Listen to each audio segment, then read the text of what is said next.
All right, counterpunch boxing. Let's get right into it, okay? Boxing is about inches and ounces. I talk about it all the time. Cardio first, inches and ounces, everything matters. When a fighter doesn't make weight, under a pound, what do we say? He's a bum. He's not dedicated, unprofessional, things like this, So when you compare that to the levels of PEDs found in a boxer's urinalysis system, whatever, same thing, picograms matter, right? Inches and ounces matter. It all matters in boxing. Okay, so I wanted to throw that out there because I'm tired of hearing, that these levels, they don't matter, because they do. And I'm going to show you, and I'm going to prove to you that they do. And everything I'm going to say today is factual. Like I got 5 fingers on my left hand, 2 eyeballs. That's a fact. You can't argue it. Everything I say today is a fact, okay? Povetkin, guilty as hell. Canelo, innocent. There's a lot of just I don't know, man. People talking out of both sides of their mouth on YouTube, and I don't know. I feel like there's a lot of favoritism out there from different channels, but it is alarming how the media tries to trick the boxing community by calling it trace amounts, or it's just traces of clenbuterol, and most people shrug it off like it's no big deal. Okay, let's start out with a couple of comparisons. Let's look at some previous athletes that have tested positive with smaller amounts of clenbuterol and went on to get banned or fined or whatever it may be. Okay. Now, according to the experts that I've talked to and studied their work, there are some major inconsistencies going on throughout the media, okay, especially coming from Canelo's camp, okay, and I'm sure you've heard of these examples, okay. You have China's Fuyu Li, 50 to 100 picograms, okay, Italy's Alessandro Colo, 200 picograms, both people tested positive, right? Spain, Alberto Contador, 50 picograms. Germany's Dmitry Oktyabrov, whatever, 75 picograms. Now, the list goes on and on and on, but you get the idea. Now, let's look at Canelo's levels, 600 to 800 picograms, as much as 12 times more than all previously banned athletes, or 50% more than the least amount previously banned, okay?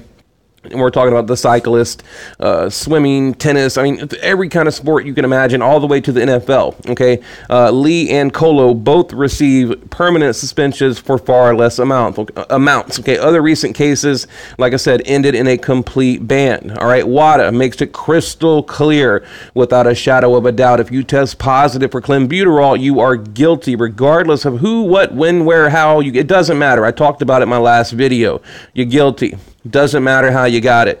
Okay, WADA's Kristen Ayotte said, just because it's small doesn't mean it's not doping. Okay, this is just the dopers adjusting or misadjusting to testing, she said to the New York Times. Okay, so she's calling them dopers, right? She says it doesn't matter. It doesn't matter how how you get it, meat, injection, pills, whatever it may be, mystery shake. It is your responsibility as an athlete, to make sure that doesn't happen. Now, as you know, Ayotte, she runs the World Anti-Doping Agency, WADA, okay, the lab outside of Montreal. She says the drug helps breathing and weight loss, and any positive test is a positive test. Now, let's look at and by the way, someone in our group, Counterpunch Boxing, brought up the GQ article. Canelo basically gave an article in a magazine, and he went over his diet, okay? Here, let me go back a little bit.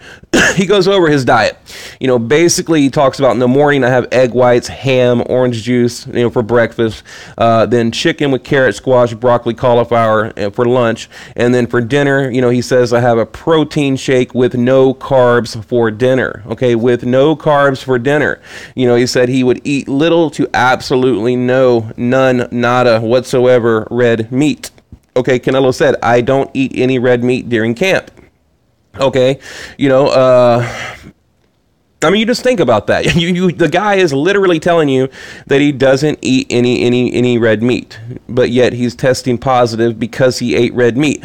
Okay, now look. Okay, let's move on. Let's look at the possibilities. If me or you, let's say we go to Mexico, what is the likelihood we're going to test positive, for clenbuterol by eating contaminated beef? Okay, and we know the farmers, the cattlemen, they inject, illegally inject clenbuterol to, to get the lean muscle, more bang for for your buck, that kind of thing. But more people in Mexico are likely to die in a plane crash than ingest clenbuterol, okay? And this is what I've been told. It's highly unlikely. Now, I don't know if the whole plane crash, thing is a good comparison, but let me just say it's highly unlikely.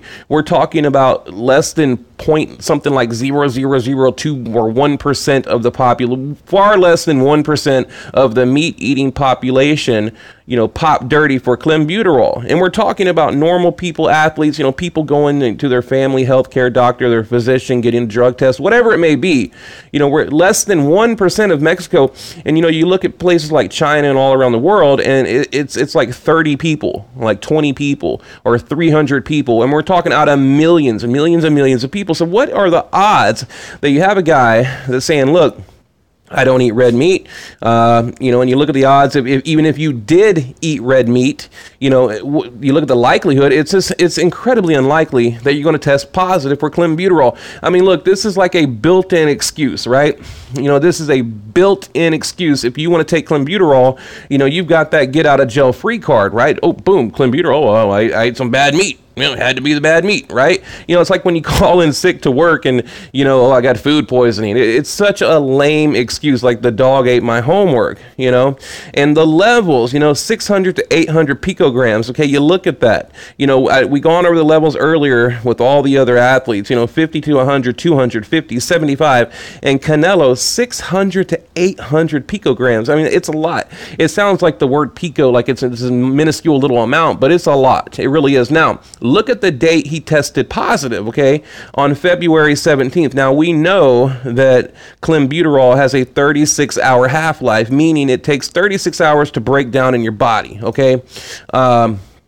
So if he tested positive on the 17th of February, right, that means that he would have had to have eaten, pounds, literally pounds and pounds of beef on the 15th and 16th. Now, February 14th, Valentine's Day, I doubt, I don't know, maybe he went out and had a big beef steak with his girlfriend or something. I don't know, but it probably would have been out of his system by the 17th. So, he's back in camp on the 15th and the 16th. See, people, I do my homework here. I mean, I'm getting in depth. This is about as detailed as you can get. Okay, there's like some PI shit here. All right, so on those 2 days, because anything prior to the 14th would have already have cleared his system because it has a very short half-life, right? You understand what I'm telling you? So either he ate, either some chef cooked up some beef clenbuterol with a side of mashed potatoes and clenbuterol on the 15th and the 16th, or it's from taking a pill. Okay, I mean, which one is more likely? If you're in a court of law, which way are you going to lean? Okay, I mean, that's my question. And I look at this like I'm in a court of law. I look at this like, I'm a judge, and all the evidence is stacked against him. And I'm not trying to build a case against Canelo. I'm trying to just get to the bottom of it, right? And truth is, no one really knows. No one really knows. But it's like an O.J. Simpson moment. Like, we know he's guilty, but it's hard to prove. It's impossible to prove, right? But it's really not. I mean, to me, the blame falls on WADA, really. Why not be just like WADA and say, look, it doesn't matter. If you test positive, you test positive, period. Right? I mean, why is it that WADA is supposedly better than WADA, USADA, all these other other agencies, but they have this giant loophole in their system, okay? And this huge. It's like if you get popped for marijuana and you can go to court and say, oh, well, I ate a bad hamburger, so, it must have been that hamburger I ate. Sorry, Judge, I'm innocent. It is such a ridiculous loophole that I think, something should be done. Now, Stephen A. Smith, says, why stop a good fight? Even though Canelo tested positive, okay, now they constantly attack Manny Pacquiao. Like I said, the inconsistencies throughout the media constantly attacking Manny Pacquiao with zero evidence, absolutely no proof whatsoever, but yet, he's an advocate for sweep it under the rug, let it go on. Sweep it under the rug and just let it go. So I just don't understand that. So I don't know. I mean, I could continue on. Look, I've done so much research on this topic. I'm burnt out on it. I had like an hour-long video prepared. I was just going to talk to you guys until I'm blue in the face, but I'm just going to probably leave it at that, and I want to backtrack and tell you that, look at the levels. It's nearly impossible to have those levels via beef, okay? Number one, look at the half-life. I mean, even if it was through beef, the half-life, look, if it was like marijuana, it can stay in your system for up to 30 days, I'd believe it a little more. Okay, that's a little more believable to me because, he could have throughout the month of February at the end, or the end of January, maybe he got some bad meat and it's still in his system. But knowing that it enters and clears, it enters and exits your system in less than 2 days, in a day and a half. That's where I have the problem. That is some bad luck that you are within the less than 1% of the population of Mexico. You're within the 36-hour window, and you just happen to be a professional boxer testing through vodka. Look at the odds, okay? The odds are astronomical that he's innocent. That is my point. Now, could he be? Yes. Look, stranger things have happened. Sure, he could be innocent, but the odds, astronomical, right? Okay, and like I mentioned, I really want to end on the channels out there that I'm starting to believe like they're working for Golden Boy. Like, I don't understand, and like I said, I'm not on some mission to attack Canelo. That's not my agenda whatsoever. My agenda is let's get to the truth. Now, I find it highly unusual too if you look at the body transformation, okay, and we all know that Canelo has the little bumps, the little mosquito bites on his abdomen, which, is a telltale sign for PEDs, the body transformation. He looked like a scrawny little kid, and now he's like this bulked up, hulked up Chuck Norris looking dude. You look at this and, what other conclusion can you come up with, right? And clenbuterol, okay, people are saying like Max Kellerman, he said, well, it helps you, cut weight. Like, why would he doesn't need help cutting weight? What is the point of him taking it? Well, maybe he does, because we know Canelo, he comes in heavy. He does. He comes in like a light heavyweight, or more, 175 or more. We know he has in the past. So, maybe he wants to, keep that weight off so he can make the camp about training and stamina rather than a fat camp and a weight camp. Like I said, it doesn't matter which angle you look at it, it all points to guilty in my mind. And had it been Gennady Golovkin, let's just say this was Golovkin, I'd be telling you the same damn thing. Like, I don't care what boxer it is. I don't care who it is. I'm just giving you the facts, okay? If this was Gennady Golovkin, I'd tell you the same exact thing. I don't care who it is. So, guys, I'm probably going to leave it at that. What do you think? Truthfully, I'm burnt out on talk. I'm ready to move on. Now, they did say that Canelo has tested multiple times, since February 17th.